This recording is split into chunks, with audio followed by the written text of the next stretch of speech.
What is going on, everybody? Welcome to episode number 59 of Bettin and Boozin here on the HHH Racing Podcast. I'm, of course, your host, Kyle Roscoe. And first off, to start the episode, guys, I really wanted to say thank you. Last week's show for the Pegasus World Cup, we did the middle pick four, which included three graded stakes and a synthetic handicap in the middle. We passed a one milestone, and we had over 1,150 views. I just looked to my left. It's 1162 right now, 1,162 views with 70 likes, and that's definitely a record for most amount of likes on Bettin and Boozin. So for that, guys, we thank you, because all the likes on the video help push out the YouTube algorithm to gain us almost 1,200 views on our last show. We greatly appreciate it. And of course, all of you audio listeners out there as well also liked and obviously subscribed over there. We had just a fantastic week, and I wanted to start out by saying thank you to the fans. But that's no short. I'm not trying to short what we're going to do this week, guys, because this starts the real home stretch here to the road to the Kentucky Derby. We are covering Holy Bull Day, and is an all stakes late pick 5 coming to you guys. And of course, it is the return of the 2-year-old champ. Fierceness will be running in the grade 3 Holy Bull, which is race 12 on Saturday at Gulfstream, guys. This is not going to be a show that you're going to want to miss. So get your pens out, papers out, and your opinions out, and put them in the live chat, because we are going to go over them with you, and we would love to have a discussion with you guys in the chat. Did you guys see scrolling around on the bottom of the screen? You see my email, bettinandboozin@gmail.com. Please email me with any questions, comments, concerns.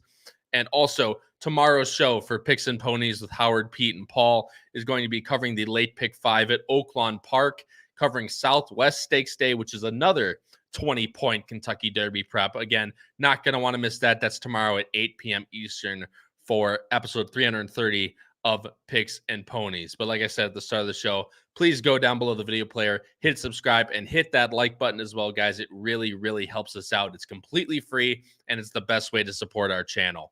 So please, down below the video player, subscribe, hit that like. Let's try and go for another, let's say, and it's probably not going to get as much exposure as Pegasus World Cup Day, as we all know in horse racing, but please smash that like button. Let's try and reach a 40 like goal. We would greatly appreciate it. But guys, like I said, we're not going to waste any time. We want to get right into the Holy Bull Stakes for you guys. So I'm going to bring on my co-host right now. We're going to get into it.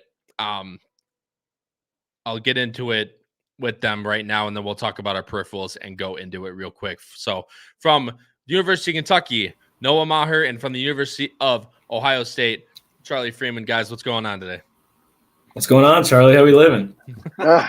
We're doing all right. We're alive still. It sounds like it. Barely. Finals and Gulfstream grabbing us by the neck and throwing us off the bridge last week. At least for me. No, dude, you know what happened to me. I know. And like I said, sometimes, guys, we're going to, we got to be honest with the fans. We don't want to try and say, we don't hit anything or all that stuff, but sometimes we got to be honest. And it feels like it. The pick sheet that I gave out on Twitter did also very great, guys. And again, thank you for that. But the picks didn't really show up, sadly. I did give out Olivia Darling and Didia on the show last week, but unfortunately it didn't translate into a good day for me at all. I loved First Mission. He might still be running. I'm not 100% sure if he finished. Sometimes, guys, you try to tout as much, and it's just completely wrong, and that's the way it is in the game. But obviously, if there's one rule in this game, and maybe not gambling per se, but it's keep swinging, because we have another fantastic day on Saturday for the Holy Bull and Southwest Stakes Day, of course. And there's a lot more Derby preps as well, but we'll get into that as we go through. But guys, like I said, please rate, review, subscribe. Go down below the video player, subscribe, like the podcast. If you're more of an audio listener, Apple Podcasts, Spotify, and Anchors, where you'll find every single episode uploaded to the HHH Racing Podcast channel, also in audio form. And guys, the power picks are still going extremely strong. Patreon.com/HHH Racing Podcast. Only $15.99 a month, guys. That's only $4 a weekend, and you get 2 full tracks written up with price plays, spot plays, pick 5 grids, everything you need to be successful on a weekend is found in the Power Picks for only $4. And you can't find that price anywhere else for the amount of information that you get. Again, patreon.com/HHH Racing Podcast, also below in the description. And if you want to see previous editions of those Power Picks or anything about us, HHHRacingPodcast.com, of course, is where you do that. But guys, we'll get into it right now. We have some great guys, great people in the chat as always. Katie, of course, is here. Thanks, Katie, for joining the show. Robbie Courtney, good evening to you, my friend. Terry Frank is here. Steven Vanderbrook, smash the like button. Absolutely, my friend. I greatly appreciate it. And I was going to point that out, Howard. I'll get to there in a second. Of course, the beautiful Emma Newhouse, my lovely fiance, is here. My favorites all in one place. Definitely not talking about me, talking about you two. I am thirsty. But Howard brings up a really good point before we get into it. Is new merch in the works for our great fans? It is, guys. We are finally coming out with Bettin and Boozin merch, and we are so excited to bring this to you guys. And between all this past year, we've gained a lot of support from you guys, and we look at ways to give it back. But of course, we're looked for ways to market more and merch, guys. I'm just so excited. If you can't tell, I want to wear this podcast out, at tracks and all this stuff to try and spread the word. But for you guys to get merch for you guys yourself to support our podcast, we would greatly appreciate it. There's more that's good. The more information to come in the next few weeks. We're looking at somewhere in February to start off the store. So be on the lookout for that. Watch every podcast and we will give you more information. But merch is on the horizon, people. And there is one stipulation, guys. And there's an opportunity for free merch, guys. For free merch, it's not a giveaway. It's more details will come in, and Howard can explain it tomorrow on Picks and Ponies if it's ready to go, and he wants to give out the stipulation of the free merch. But it's not a giveaway. It's not like one in every 2,000 people that like it will get it. No, this is an opportunity for a lot of free merch given out by the HHH Racing Podcast. But one thing does have to happen. But we'll get into that later, guys. But let's get into this pick 5, guys. The Holy Bull Stakes is race 12, but the late pick 5 starts in race number 8 at Gulfstream Park on Saturday. And I'm pulling it up right now. My Equibase thinks it's funny to not pull up when I want. It is the first race, guys. Like I said, race 8, the Sweetest Chant Stakes. It's a grade 3 going a mile and a 16th on the turf, guys. Draws a field of 8 here. And as I pull up the Equibase right now, because it's finally starting to cooperate with me, I'll pull it up. There we go. So race number 8 with 8 horses. Morning line favorite, most likely number 1. Life's an Audible for Irad Pletcher. Second choice, most likely going to be the number 7. Milliad off that last performance for Oisin Murphy and Jack Sisterson. Third choice will be the most likely the talented dynamic pricing for Jose Ortiz and Chad Brown. Guys, going to switch off. Going to switch over the picks right now, and I will. Let's see, bring him up here. And Patrick, unfortunately, is not here. He does have to actually ref a basketball game right now as we're going over, but his picks are on the bottom of the screen if you guys want to follow his picks. But you both are going with the number 1, Life's an Audible. I went a little bit of a different way here with the Chad Brown runner, but Noah, I'll let you talk first about the number 1, Life's an Audible. What did you like most about her? Yeah, Life's an Audible. We actually covered that Ginger Brew race. And I think quite a few of us were pretty against her that day, just because she was breaking from I think she was originally 12, but there were a couple scratches that day. But anyway, she was still wide, and she was wide throughout. And she came with a pretty good run. You could kind of make the argument that she kind of clunked up, but I don't think anybody was beating Ozara that day, especially with that trip down the inside. I just think Life's an Audible's the class of the field. She was in the Breeders' Cup, but she probably didn't have any business being there. And I probably think she needed that race a little bit last time. So I think off that race, second off the layoff, I think she's going to be ready to fire. Yeah, Charlie, and I'm going to go to you next. Obviously, you also have this horse on top. Did run in the Breeders' Cup, didn't run too well, but only lost by 5 lengths to Hard to Justify, who she was only off half length in the Miss Grillo at Aqueduct. Or Belmont at Aqueduct. Excuse me. Sorry. You're good. So yeah, I made it very clear. I think Noah had as well, as he touched on that day.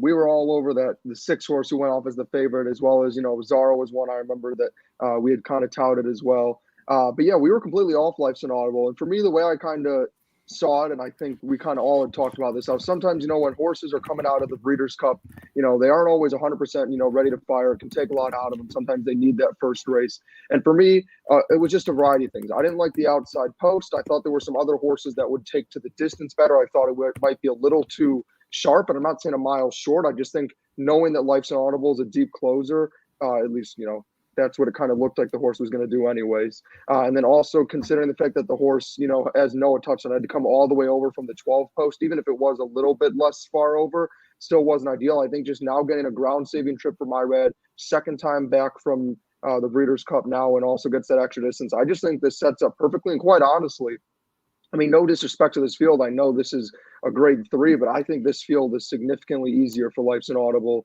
than last time. I don't see any Ozara level horses here. I think Life's Inaudible should be able to win this race convincingly if she's as good as we've kind of touted her to be. There is one thing that I want to touch on with Life's Inaudible, guys, and this is something that we bring up a lot here on the HHH Racing podcast, because a lot of people see a closer and the closer's getting more distance. They're going from a 2-turn mile to a 2-turn mile in the 16th, and they're like, oh, extra distance. The closer should be perfect for that extra distance.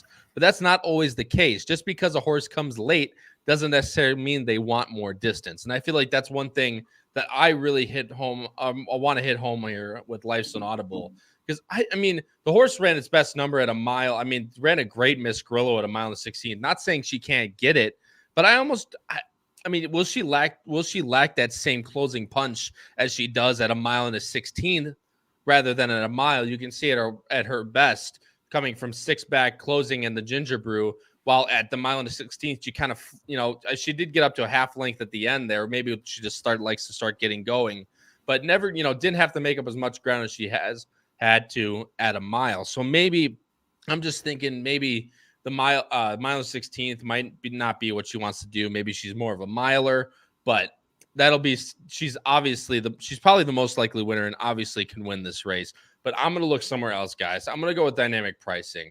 And I understand that this horse did get a good trip last time, down on the inside, but this horse dynamic pricing closed in from 3rd on the rail, 4 lengths back, and was able to catch, granted, an 18-1 front runner, but going 50 to the half, guys, it just seems like this horse is really well meant for Chad Brown. And now Chad takes her out of that Aqueduct race and now throws her into the grade 3 Swedish Chant going a mile and 16th at Gulfstream, which Chad, like I said, chooses to bypass some stakes for this horse. Could have run on Pegasus World Cup Day. Instead goes for this spot. I just feel like this spot was always in mind for this Chad Brown horse. If this horse can take a big step second time out, maybe run kind of that high 70s, low 80s, I think is well and good enough to win this race. This horse also started off at a mile and the 16th. Chad's always thought that this horse can go long. Klarovich brings this horse down. I really think dynamic pricing has a shot on Saturday. Noah, I'll let you close out here, and then Charlie, you can add anything you want about Milita, and then we'll move on.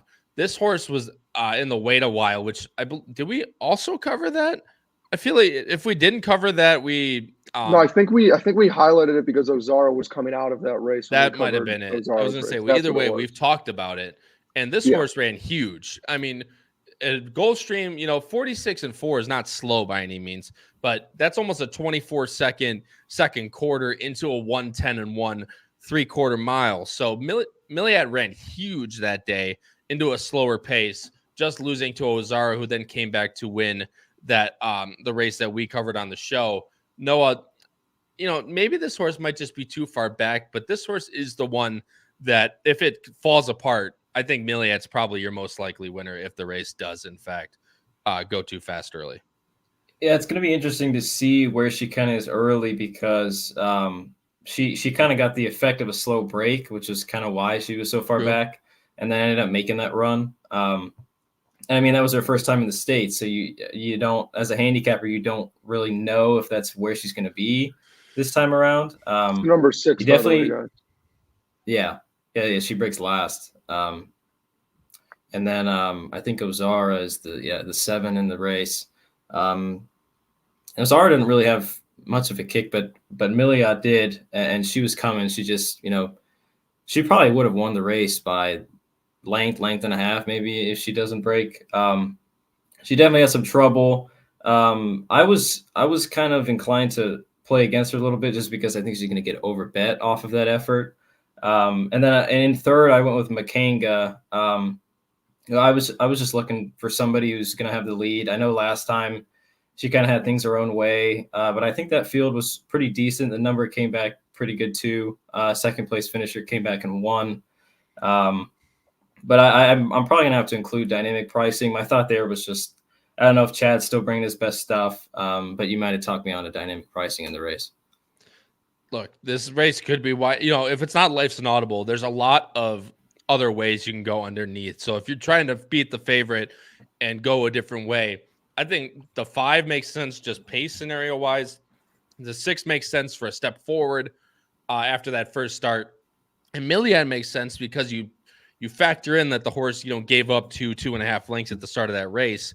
And now coming back second time off, hopefully will be a little closer to take another improve for Jack Sisherson. There's a lot of different ways you can go underneath if you don't like Life's Inaudible, like I don't. But I'm going 6-1-7. Charlie's going 1-6-7.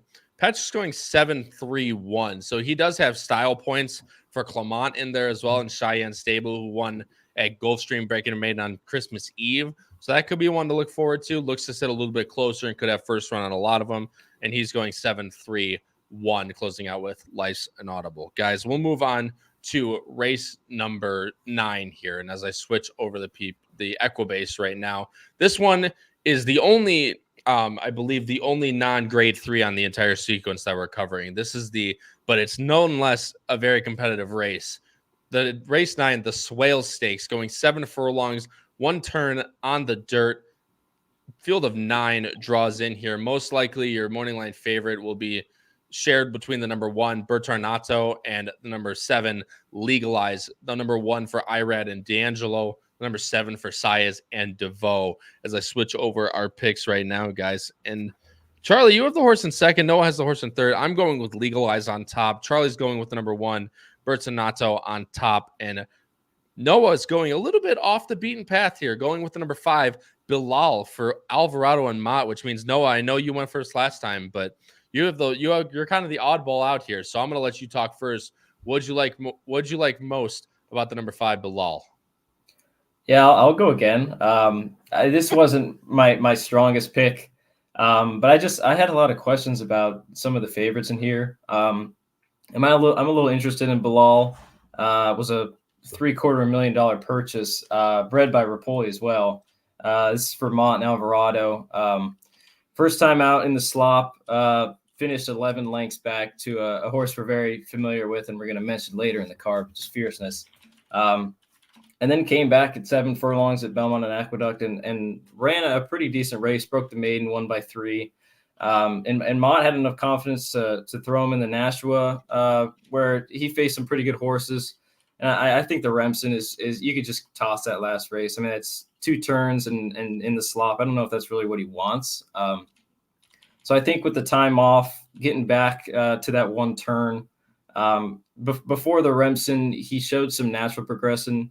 The numbers are a little slow, but he looks like he's fit. He had the bullet going 48-4 on New Year's Eve, and 2 maintenances after that. I think Mott's probably got him ready to go, and I think there's a couple horses in here that are going to get bet that I just don't have a lot of trust in. I don't disagree with you. I like the fact that this horse is going to turn back. This mile at Aqueduct is a 1 turn, if I remember correctly. But still, coming back to 7 furlongs, where this horse broke his maiden out at Belmont at Aqueduct. So coming back to a distance that this horse obviously loves and might be able to sit a good trip, although there are other horses that want to go out for the lead. Charlie, Pradeep Vajeni brings up a point here that says Bertornato is going to be scratched. I didn't see anything before the show, but I'll look up something. Charlie, I'll let you talk about him anyway here. But I mean, this is another horse that's going to look to the lead here and has had to deal with faster paces before, going 46-3 at Gulfstream last time out, coming out of a lot of restricted races, but still looks like one that if he can even improve off that 90 or stay at that 90, looks pretty formidable. Yeah, I mean, he's working very well, gets Irad aboard, which is always nice to see. I think Irad will be able to work out a good trip. And, I still think the horse can send from the rail and won't have too much trouble. Obviously, it'll be a hotly contested pace. But the thing I really like is if you just look at the history, I mean, the horse loves running at Gulfstream. It's the only place the only place he runs at. And there was a lot of steady improvement. I get last night horse was bet down heavy and didn't get it done. Honestly, when I just watched, I just don't think a mile to 16th was what he wanted. I think getting back to that 7 furlong distance is a lot more realistic. I think I've talked about this before where I get hesitant about speed horses, especially when there's hot pace, because I hate seeing horses fade and not have enough in the tank. But if you look at every other race that the one horse has run at these shorter, more sprint-like distances, the horse hasn't just won by a neck after being out of the lead. The horse has won going away every single time, aside from coming off the pace on debut, and then obviously what happened last time out. I just think his Noah touch. I think this is a very wide open race. This wouldn't be one, where if I was playing horizontals, I would have a horse I'm definitely singling or, playing multiple bets around. But for me, this just seemed like the safest and smartest pick, both kind of as the horse for course angle, and just obviously doesn't hurt to have Irad aboard too. Yeah, and actually there's a lot of Chris Couples, thanks so much for joining the show, man. Greatly appreciate it from In the Money Media. Says the one's going to the Saudi Derby. So that would make sense why Bernardo's not running. And if he's going to have, with these numbers, he's going to have a shot, but he's going to have to go up against some really good horses in the Saudi Derby, probably led by Bookham Dano. But that's all. I just looked it up and I do see it now. So number one is going to the Saudi Derby. So we'll have to switch around our picks here, Charlie. But you have the number 7 like I do, then Legalize in second. This is a horse that I've been up and down about because this horse shipped from Fairgrounds, won the Sugar Bowl. Granted, got a very nice trip. But that Churchill race, guy was getting out in front, did run a very fast time and a good number. I just think this horse is really improving. And at the one turn, out of the 7 hole, I feel like this horse can sit a really nice outside trip. I much prefer the outside stalking speed rather than the inside. And if we show the time form PPs here, guys, it's not necessarily too fast by any means, but there are other horses that want to go to the lead. That being the number 1, who's now out, Colorado Cruiser for Sisterson and Oisin Murphy again. It will be towards the front, but I almost like this better. Now, if Bernado's out, that means Legalize is going to sit a really nice stalking trip. I just expect now the exact trip that this horse got last time is going to get again. He's going to just sit off the controlling speed in the Sugar Bowl and go by at probably, the 8th or 16th bowl. I actually really like this kind of scratch angle for Legalize here. Yeah, no, I agree. I think it helps Legalize a lot. I like how the horse is, also kind of working a bit of a monster lately. And it's actually what you were touching on. I was really kind of flipping between 1 and 7 for exactly what you touched on. I felt like the 1 was the speed of the speed and has shown the ability to get away, but that the 7 would be able to, sit that really nice stalking trip, like a length or two off and then go by. But now I think, obviously there's going to be other speed, but I just don't see any other speed in here, as you touched on, that'll be able to hold up the entire time. So I will say my updated picks would probably be 7, 6, 2. I'd probably throw Colorado Cruiser in third, just because I'll touch on that horse real quick. Is now off the claim training for getting trained by Jack Sisterson. The first 3 efforts weren't great. West Coast bias might have some opinions on this horse as well, being that the horse is only running Cali. But there was a really nice step forward last time out, and again, just the angle that the horse was able to sit or press basically and then go by just could be an interesting angle, because the 2 could get on the lead or could potentially press, and we'll definitely, if the horse isn't on the lead, get the first chance at whoever the leader is.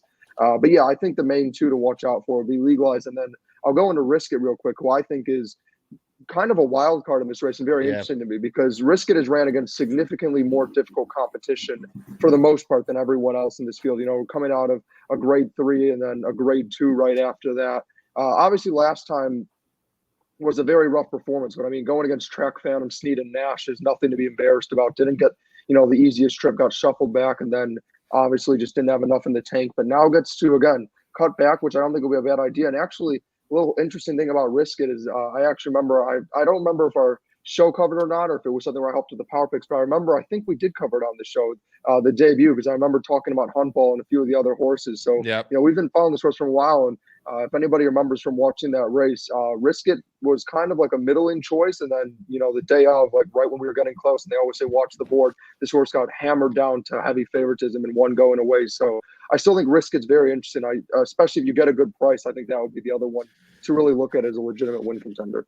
No, we got to talk about Risk It, man, because just for a little bit, and then I'll talk about a few horses that I like, and we'll move on. Risk It is that horse that after that maiden win at Saratoga, this was the buzz horse, right? This was the horse that was going to go to the Iroquois, romp the Iroquois, and be Steve's, kind of Derby trail horse for this year. This horse has not panned out to be that. Didn't run bad in the Iroquois by any means. Lost to West Saratoga, who's had a decent campaign. Then ran in the Kentucky Jockey Club at Churchill, did pretty much no running, and then did absolutely no running in the Gun Runner. Granted, going against horses like Track Phantom and Nash, and that you could also make the point that Risk It might have had a little bit of trouble in the Jockey Club, but that last race was just really didn't instill me with confidence that this horse wanted to go that far. Granted, this is a cutback for Risk It, which could be, you're looking more to the 6 furlong and the 1 turn mile number at Churchill, but this horse is gonna have to show it to me first, at least.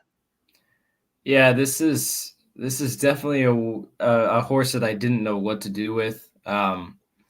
You make a good point with the cutback. This is weird. This is just a really weird spot because you could probably pull up a stat about it, but I don't normally see Asmussen coming here. And if this horse was still really serious, wouldn't he, kind of keep things going and not give up on the 2-turn thing so early? I don't know. It's just a weird kind of vibe for me. It looks like Patrick would disagree with me, and unfortunately we don't have him on the show to talk about it because you'd be able to find out later. There's your answer, Chief. In the last 5 years for Asmussen, only brought one horse down to Gulfstream. So that's a good point. That type of spot, trying to find a spot for Risk It. I just think he thinks that this 1 turn is going to suit him more. I think he's kind of pulled him off that Derby fever a little bit at this point, and now thinks he can turn into a good 1 turn sprinter. So if you like Risk It, you're hoping that he can run back to these early numbers. Guys, let's talk about a few here. Legalize, we talked about. Squints is a horse that I just think if the pace does end up being pretty quick up front, this could be a horse to pick up pieces and maybe, round out those exactas tries. Kelly Breen has done a very, very good job at this Gulfstream meet so far, this championship meet. And this horse is only improving more and more. This horse is going to sit probably mid-pack, come up at the end, maybe not enough to win as there's not enough speed, especially with the number 1 Bertornato out of this race. But I think this horse might be able to pick up the pieces and round out exactas and tries. Dustin Jameson brings up a good point in the chat. Says, agree or disagree, can't trust the huge improvement from Frankie Empire at Parks. And this is one thing that we want to talk about because you'll see these numbers, like there's just nothing really to see that this horse is a runner. And then all of a sudden pops this 77 buyer. Susan Crowell, Michael Yates takes over the training, and we can look this up too if you want to look up trainer changes first after trainer switch. And again, we're not sponsored by anything, but I absolutely love DRF Formulator for these types of stats. Last 5 years, if someone switches the training over to Mike Yates, he's only 1 for 12 with 4 in the money. So 8% on the win end, only 33% on the in the money end. And with a horse that only has 1 good number coming from Parks, where you don't really even know who he beat at 15-1, close to 16-1, I'd much rather put my money elsewhere. And if he runs well, then I kind of tip my cap and move on because I much prefer others in here rather than a horse that only has really 1 good pop buyer and is going to a trainer who only wins 1 for 12 after the horse has been switched over to him. That's my opinion on Frankie's Empire, at least. And the last horse that we talked about Bilal, and I believe, Colorado Cruise we talked about. So that's all we have for this race, guys. This is a fun race. There's a really competitive race, at least up in front. I like the scratch angle of Legalized a lot. I think he's going to take a nice step forward off those pretty much paired buyer tops in the last 2 going 1 turn. I'm going 7.85. Charlie's going 7.62. Patrick's going 6.5, of course, with the 1 out. And then Noah's going 5.7. You want to throw in a third pick? before we move on? Put you on the spot. I might go with your 8. All right, I like that. I like that a lot. 5, 7, 8 for Noah on the top 3. Guys, moving into race number 10 here. It is the Forward Gal Stakes. It's a grade 3, again, going 7 furlongs. Basically just the filly version of the race we just talked about. A field of 7 joins the fray, most likely by your number 1, by your favorite, the number 6, Scalable for Jose Ortiz, Todd Pletcher. Our Harper Rose will be bet a little bit for Edgard Zayas and Safi Joseph. And of course, you have the 5 Nikitas for the Chad Brown Barn and Irad Ortiz. Guys, switching over the picks right now.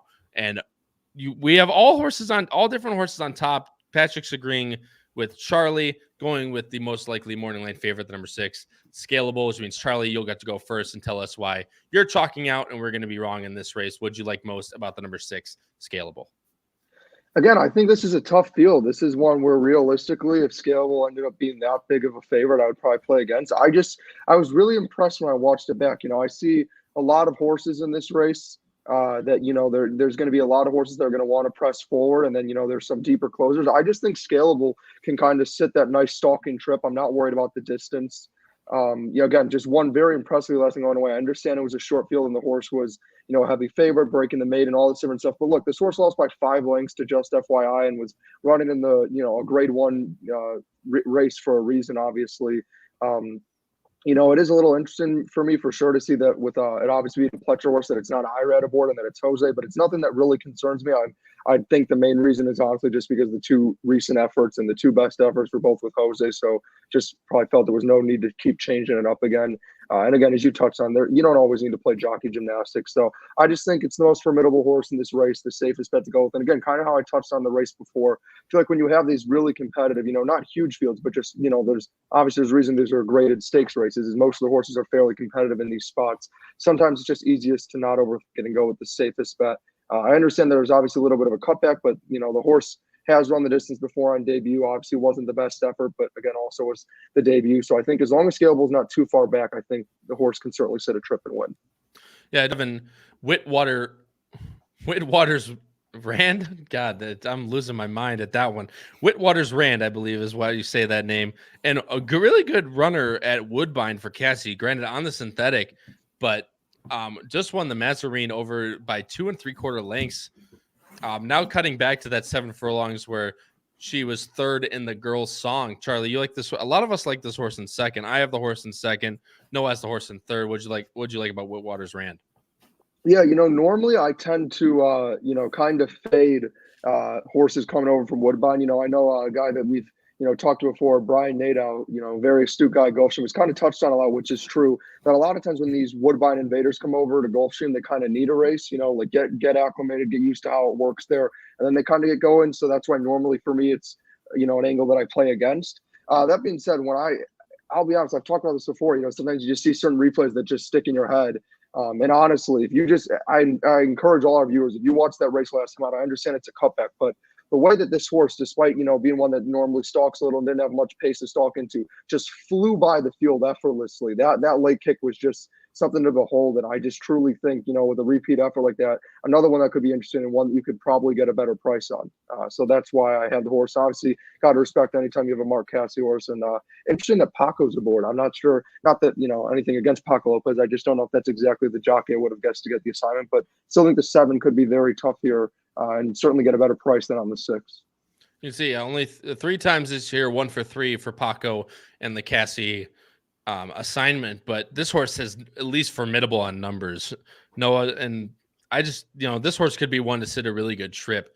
I'll show the you'll have the number 5 Nikitas on top, and I think there's one thing we want to show before we start talking about the 5 and my top pick. If we show the time form PPs here, guys, look at the pace projection that they have. They have the 4 in front, the 2, and this cold pace that favors front runners. So it's assuming that there's not a whole lot of speed up front. If we can go by the time form numbers, our Harper Rose has an early of 116, Fiona's Magic with a 109, and then Whitwater's Rand at 98. No one other than that, no one's even in the 90s, even the high 80s. So They project a very slow pace for this one, which obviously will show you why I like the number 4. But I think the number 5 could sit a really, nice close to the pace stalking trip as well, Noah.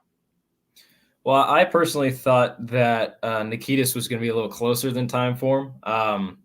If I would have known that she'd have been a little far back, I might have been a little more skeptical. But just based off of some of her, recent races, she kind of looked like a horse for a little while that kind of didn't want to, get their picture taken. The last time on the 1st of December, I thought she had a little trouble. She's kind of a goofy horse. She kind of likes to climb down the backstretch. I think Manny Franco did a good job kind of tipping her to the outside. And once he did, she was still a little green. And Curlin's Girl, she had to go get that horse. And they were 5+ clear of the rest. So I think that horse was a little better, or that race at least was a little better visually than it says on paper. In terms of, the setup, I hope she is a little bit closer. You get Irad, who maybe is going to be a little more aggressive. For me, I kind of thought that the 2 and the 4 would kind of go at it with each other, and that might set it up for a closer. So that was kind of my thinking. But your 4 could very well kind of get the lead and kind of draw off, Kyle. That's what I'm thinking. The 2 is one that's going to go out the lead with Yates and Gaff Leone off that last effort. I just don't think she's as fast as our Harper Rose. And, these last 2 numbers aren't the best. These 5 might be, 5.5, but this 7 furlongs was obviously very good, just not on time wise, but also had to go 45-1 to get that. And maybe she didn't beat, the best by any means. This was the off season at Gulfstream Park. So probably don't have the best crop down there, but this horse, coming off of probably what's close to a 2-month layoff on, I think it's actually 2 months to the day. And these works, guys, are just really, really fast for our Harper Rose. Hasn't really missed a work since coming back in late December. Has been working all the way through and just working very, very well. This 45-4, guys, is I know it's Gulfstream and they work fast just like they do out in California, but 45-4 is a little ridiculous, honestly. So our Harper Rose, I literally just see this horse flying out to the lead. I'm hoping that the number 2, Fiona's Magic, is not that fast, not as fast as our Harper Rose, and I can get a straight on the lead trip and not have enough time for the closers to come in and catch her. That was my complete thinking on our Harper Rose, complete pace play for me. But other than that, I'm not really getting too cute, guys. I want Scalable in 3rd and Whitwater's Rand in 2nd. Not getting cute by any means. So we're going to move on to the next race, guys. Like I said, Kissed by an Angel looks a little slow on paper. Chi-Chi also looks a little slow on paper, although back at Remington and this Gulfstream race, these numbers do fit a little bit, but we'll have to still improve for Herman Walensky. And then the rest we touched on in detail. I'm going 4.76. Charlie's going 6.72. Patrick's going 6.75. Noah's going 5.67. Guys, going to switch over to race number 11, guys, and this is the penultimate race, the almost not the co-feature on the card, but this race is very good. The Kitten Story Grade 3 going a mile and 16th on the turf, guys, and it is a field of 9, including a lot of very competitive horses. Most likely morning line favorite will be the number 9, Noted, for Ortiz and Pletcher. The Breeders' Cup runner Agate Road will most likely be second choice. The 2 Pletchers most likely take a lot of money. Third choice being the number 6, First World War. Obviously, guys, we don't have the morning lines, so this is completely speculative as well. But I'm just seeing, I'm giving it how I see it. But I'll switch over the picks right now, guys, to race number 11. And Charlie, my friend, I like it. I like the pick. I'm going with First World War on top. Noah, you are going with the most likely morning line favorite, the number 9, Noted. Definitely the class of this field and looks to sit a pretty decent trip in this spot. Yeah, Noted was always a little weird for me. A lot of times I didn't really know what to do with him just because of the surface switches. He won the race going a mile on the dirt at Monmouth, and then he came back in the Bourbon and ran a hell of a race. Then they threw him in the Juvenile, which is definitely a weird spot. And then I think they've found the right kind of spot for him. Kyle, I'm gonna have you pull up this replay because this was definitely a race that I'm keying in on. If you can go ahead and fast forward to kind of the top of the stretch. I believe he is the 8 in this race. He's sitting a pretty good trip now. Once they hit the top of the stretch, he's in the Rapoli colors. If you pause it right about there, I was thinking to myself, how the hell does he win this race from there? I mean, he gets shut off by Palm Tree, and then Irad's got to tip him out, and then he comes with another run. I was just that replay blew me away. I mean, right here, especially off the bat, like from here, you don't see like anyway he regains his momentum, and then ends up after it freezes on me because it's fantastic. He does end up kicking home and looks a reminder right in the eyes and says, "Piss off." And ends up winning out, winning pretty much going away. Was never letting the 4 by him. Definitely a very good replay to watch if you're keen and unnoted. Yeah, that race was definitely very impressive, at least in my opinion. The one slight concern is you always have a question for these horses that break from this far out post-wise. He is the 9, which is not too bad, but it's definitely not ideal. I kind of hope that Irad uses a little bit to get into position early because this 3 horse that went wire to wire last time, boy, does it look like he can do that again.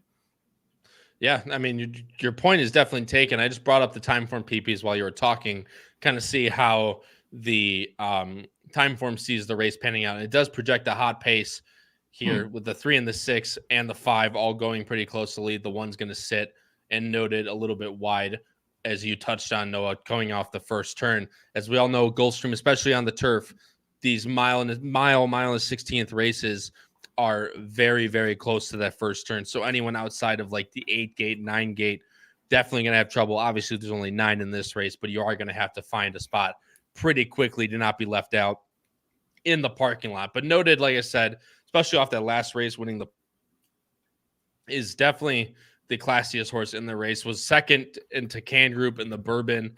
That race actually came out pretty good. I didn't like it at the time. It's kind of like a blanket finish, but did end up coming back out of that race. And then Charlie, I'll let you touch on First World War first. This is a horse for Walsh and Qatar Racing. Gaffleone takes the mount again, as he's had it all the way through this horse's campaign.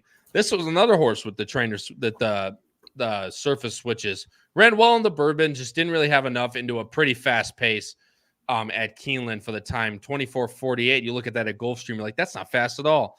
But the difference in turf compared to Gulfstream, where it's very fast, very short, compared to the Kentucky Bluegrass, is definitely one thing to keep in mind. And that race at Bourbon then gets put in an optional claiming, which honestly, guys, this horse worked itself onto the dirt, ran actually pretty damn well in that race at Churchill. Not very by the buyer standpoint, but I'm going to show the time form numbers as you talk, Charlie, which they're pretty wild. There's a pretty wild difference, and then ran well in the Mucho Macho Man. Now getting back onto the turf where a lot of these war fronts are more likely to run well. Yeah, I actually love First World War here, and I think you're going to get a decent price because I think people are just going to hammer noted and just the Pletchers. I think it really could just come down to those two. For me, the angle I look at is pretty simple. I think, the 4 Agate Road is going to be a deep closer and is going to have to just hope there's enough pace to close into. I don't think the horse gets there in time. Noted's obviously not as much of a closer, and I think I agree with Noah. The horse is going to probably have to, and Irad will probably know that and try to execute that and have the horse a little more forward. But out of all the real, true A-level contenders, especially if you're someone who likes to do ABC grids, First World War is going to be way farther up than the other two of them, is going to get the first jump. We talked about, which can sometimes hurt me as someone who likes closers and those farther back. Gulfstream can kind of help play the speed.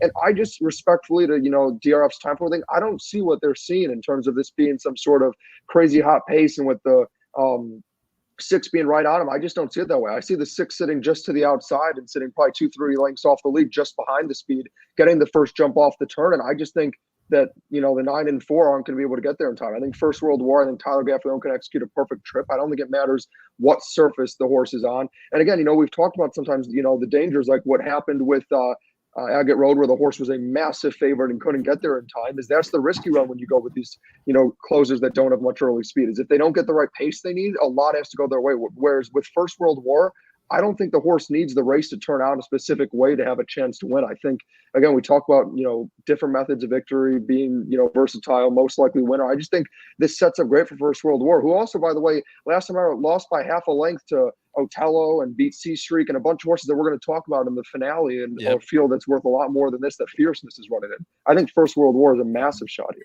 I completely agree with you. And I talked about looking at the time for numbers, guys. Granted, this one was on dirt, but a 109 in that race at Churchill, that is by far the best number by anyone in this entire field. If you take that into a buyer standpoint, guys, usually take off time form like 15 to 20 points, and that's roughly what a buyer should be. That's a 94.89, and buyer has it listed as a 78. So that's a big discrepancy when talking about speed figures. And this horse comes back to the turf where even this 98 in the Bourbon, guys, is still better than anything Noted. I mean, really anything Noted's run. Noted ran a 99 in the Bourbon and then ran a 98 winning that race at Gulfstream. Just based on speed figures alone, First World War kind of stands out. And if he really takes back to the turf, and Charlie said, I think he really sits, he trips out in a race like this where there's not, there's a decent amount of speed, but not everyone's like dead set for the lead. There's a lot of horses that just kind of have that same stocky kind of style. I'm not sure it's going to be that too fast in this race. I think First World War sits a really good trip in this race. So I completely agree with you. Last horse we'll talk about, guys. We all have the same top three. I'll talk real quick. Agate Road. I actually prefer Agate Road over Noted in this spot. And, that's something where that could be a hot take as Noah jets his eyes open.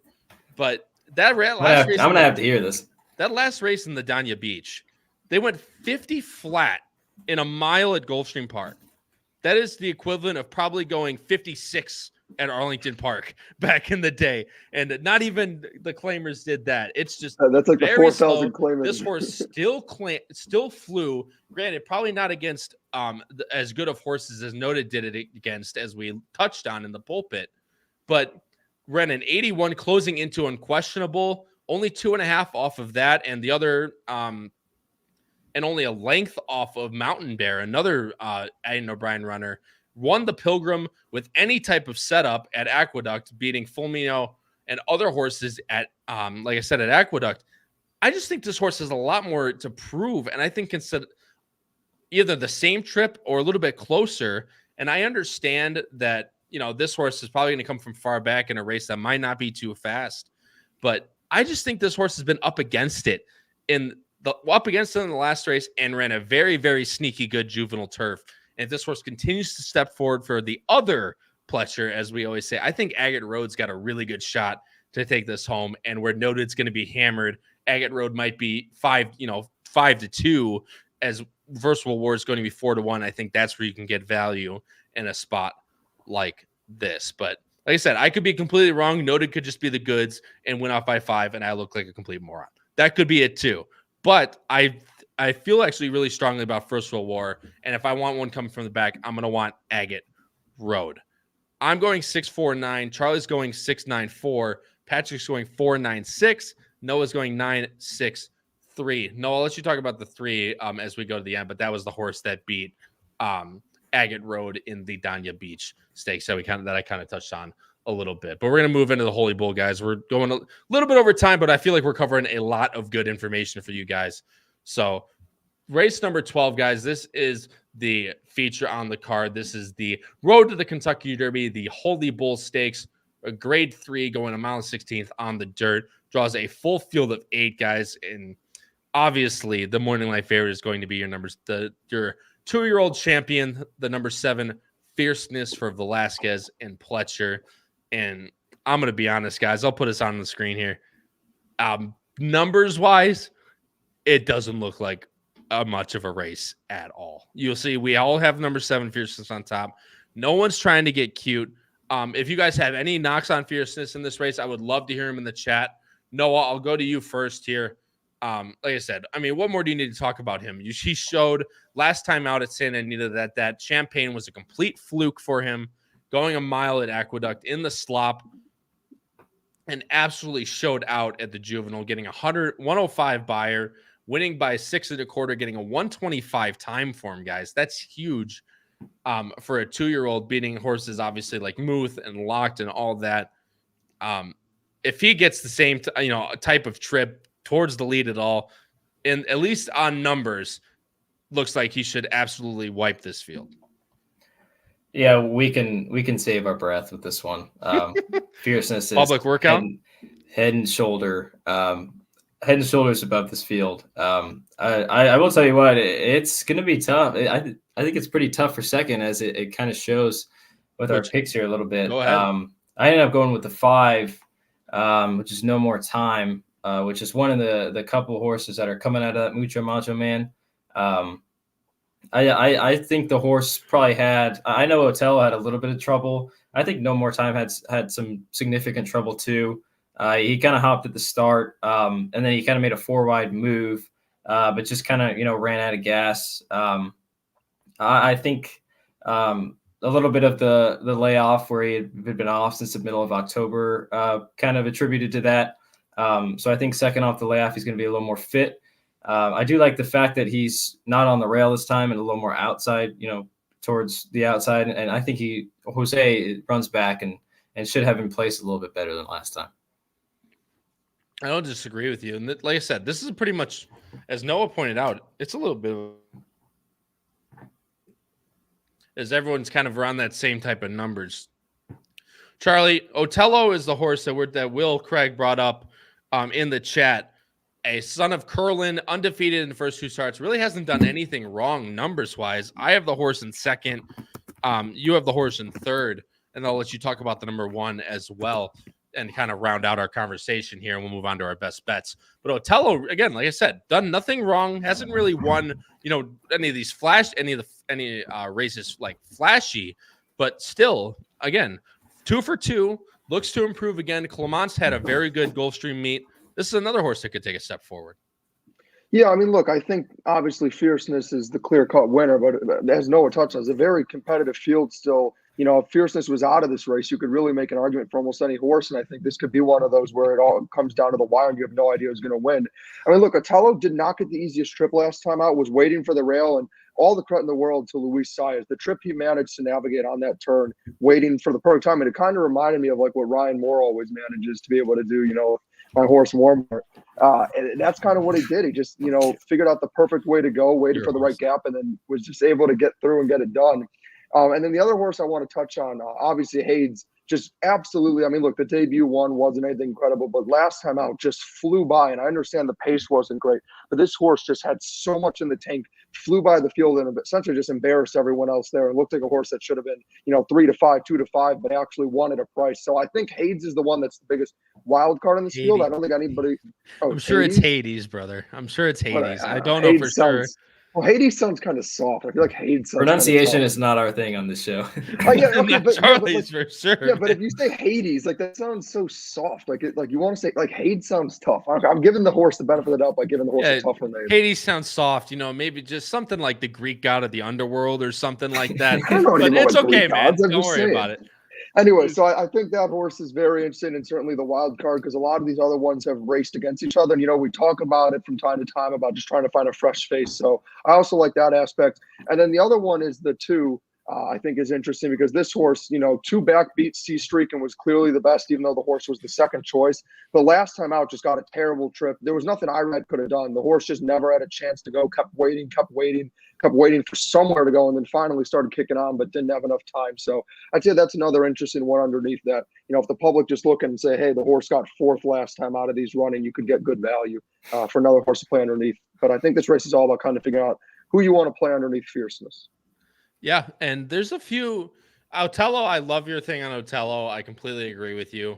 I just think this horse could sit a really nice trip underneath horses that try to run with Fierceness and might not be good enough. Fade a little bit back. Otello could just sit a really nice trip in behind.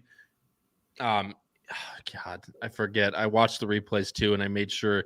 I'm not going to try at all. The number 2 horse for Jane Sabelli and Irad. These 2 races, wait, can you say the name, please? The horse is not named number 2. Real quick. Yeah, who are you referring to again? Yeah, we're giving me trouble for how I say it. You got to at least say I hate it here, dude. I hate it here. This race at Gulfstream Park on December 9th is the one I'm keying in on. 83 buyer, like I said, beats C Streak by 4 3/4, who we talked about last race. Definitely could be one for Sabelli. And funny enough, that's actually a horse that Crownsway was almost going to buy. This horse is Indiana bred, and Tony thought 52,000 might be a little too much for an Indiana bred, but then this horse, ends up running off the screen at Pimlico, and he's like, "Oh God, here we go." Last horse we'll talk about, guys, is Domestic Product, and Domestic Product is one taking the blinkers off for Chad. After he put the blinkers on at Aqueduct for that 1.125 race, ended up winning by 4 1/4. I like that I love that he's going to take the blinkers off, going to try and get him to sit a little bit more. And I think in a race like this, at least for minor placings, that's kind of what you want to see with Domestic Product. That's Jim Pilar's. I love it. Either way, I just like that Domestic Product is going to be try and sit in a race like this. Might not be good enough by any means to beat Fierceness, but being able to just sit off and maybe catch a minor piece, I think Domestic Product has a definite chance of that one. I'm going 7-3-2. Charlie's going 7-1-3. Patrick's also going 7-1-3, and Noah's going 7-5-3. Guys, going to switch over to our best bets here. And like I said, thank you guys so much. The viewership has been absolutely phenomenal today. Thank you guys so much for everybody in the chat. Again, smash that like button. We're going to go in for 40 likes on the video this week. We would greatly appreciate it if you help contribute and help push this podcast out to more people so we can continue to make good content for you guys. No, I'll show Patrick's first.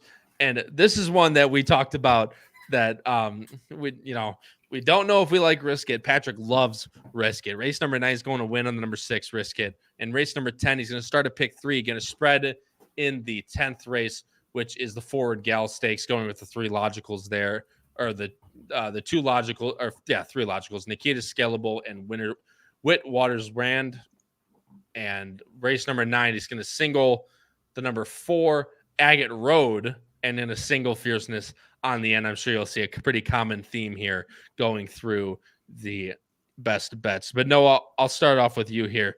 Double in race number 10, starting with the 5, 6, and ending with the 9, singling the 9 in that race, and that is Noted. And race number 12, the Holy Bull, singling the 9 Noted in the Holy Bull, you're going to go straight exacta. But now, actually, you got to change that now, because now the 5 is out, according to the chat. No More Time is going to go to the Sam F. Davis. So, but talk about the double, and then you can give me a new horse if you want on the end there. Yeah, well, first with race 10 and the double, that would be Nikitas and Scalable into the 9 in the next race. I might be a little more inclined now that I saw the time form, not so much that Kyla's horse on top. I might be inclined to throw our Harper Rose in there in case she does get loose. That's a horse for Safi on the cutback. Thank you. You're welcome. And then the 9 in there is Noted, who I think it probably will be the favorite in the race just because off of that last effort. But I think if Irad gets a horse in a pretty good position from that outside post, I think he's going to have a legit shot in there. And then the whole point of my second best bet was to try and beat Otello for that second spot. Otherwise, you're really not going to have any value. But if you've got a horse in there where you have a little trouble pronouncing the name, that might be one to use underneath to try and get a little value underneath Fierceness. All right, I'll go 7-2. That is race 10 double 5 6 with 9, and in race 12 an exacta 7/2. Noah, good luck with your best bets. Charlie, race number 8 going exacta, singling the 1 on top in race number 8. That is Life's an Audible, and starting a double there with the 6 and the 7 in the next race. That's Risk It and Legalize. And then in race number 11, starting another double, going with did I mess that up? Race number 8, you give me an exacta. Is that right? I'm sorry. Yeah, I mean, honestly, like with the way it ended up turning out, I honestly wouldn't mind playing a double now of Life's an Audible into Legalized. Excuse me. We can throw that in as well. Why not? Anyway, Life's an Audible over Dynamic Pricing and Milliat in race number 8. And in race 11, playing a double 6-9. That's First World War and Noted into Fierceness. Charlie, talk about your best bets. Yeah, I mean, look, I feel like we talk about this kind of stuff a lot, and I'm not saying, Life's an Audible is a very talented horse. By no means is this horse any sort of lost cause, but I feel like, this is the race where the horse has been bet a lot and has been in these different spots and expected to win. I feel like Life's an Audible has to win in this field. And then, we kind of touched on who the possible other contenders are. And, for me, I think, the Euro is interesting. I'm just wondering, can the horse get there in time? And I think dynamic pricing will probably get the first jump out of the main contenders. So, I think it comes down to, can Life's Audible go by? And I do think Life's an Audible can. And then for the last one, again, obviously playing into fierceness is just a smart move if you're trying to get some value. We talk about that all the time, trying to just exert as much value as you can. Even though I love First World War, and that will be a horse where if I'm getting, at least 5-2, 3-1, I will be placing a win bet for sure.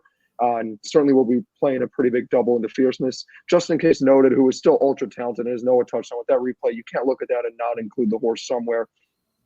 So I want to make sure Noted was on my double. And I'll throw in one extra best bet for everybody just for why not, because of all the confusion. I'd also do a double of Life's an Audible into Legalized, because as we kind of touched on earlier, what Kyle pointed out, now with, the difference with the scratch that just happened of the one, or the one that will be end up scratching, the race should set up very nicely for the 7. So there you go. There's 3 best bets. What a life. He gives out an extra one so that he can cover his ass if these two are wrong on the screen. Charlie, good luck. Yeah, whatever. Charlie, good luck with your best bets, my friend. I'm going to go a little bit different. But still kind of the same. Race number 8, guys. I'm going to place a win bet on the number 6 dynamic pricing. I understand he got a perfect trip, but I really think this horse can take a step forward for Chad. Switch shipping down to Gulfstream. Has this horse in off of a maiden win, second time out. I think this horse is just very well meant. Will be a pretty decent price, hoping for somewhere around that 3 to 4 to 1, 9 to 2 range. I think this horse has I think dynamic pricing has a very good shot on Saturday. And I'm going to take the route of singling fierceness in a double, but I'm going to try and create a little value by throwing out Noted. I touched on why I don't necessarily hate Noted by any means in the race. He can definitely win, but I just think there's more value lying in horses that like to do exactly what Noted has done, and Noted hasn't necessarily done anything spectacular to kind of wow me into loving him in this spot. I'm going to go with the number 4 Agate Road and my top pick, First World War. First World War might just sit the trip. Agate Road will be closing from the back with Noted as well. If there's one of them that I want the other pletcher to create a little bit more value. Singling fierceness on the end, hoping I can get something like, I don't know, like 5 to 1, 6 to 1, 7 to 1, something along those lines with those doubles to try and create a little bit more value for myself on the end. But guys, that is going to wrap up our show on episode 59, covering the late pick 5 all stakes for Holy Bull Day on Saturday at Gulfstream Park on the road to the Kentucky Derby, guys. It's good. This whole weekend is fantastic. There's so many Derby preps going around.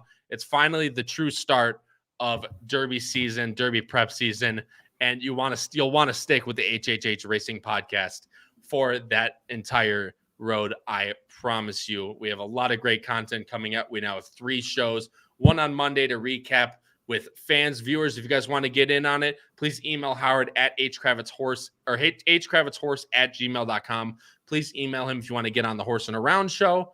Wednesdays with us, Thursdays, Picks and Ponies with Howard, Pete, and Paul. It is going to be a fantastic road to the Kentucky Derby. For my co-hosts, Noah Maher and Charlie Freeman, this has been your host, Kyle Roscoe, in episode 59 of Bettin and Boozin on the HHH Racing Podcast, covering the Holy Bull Day late pick 5 at Gulfstream Park. Until next time, boys, crush those bets, win those photos, and stay safe, everyone. Have a great night. We'll see you in the next one.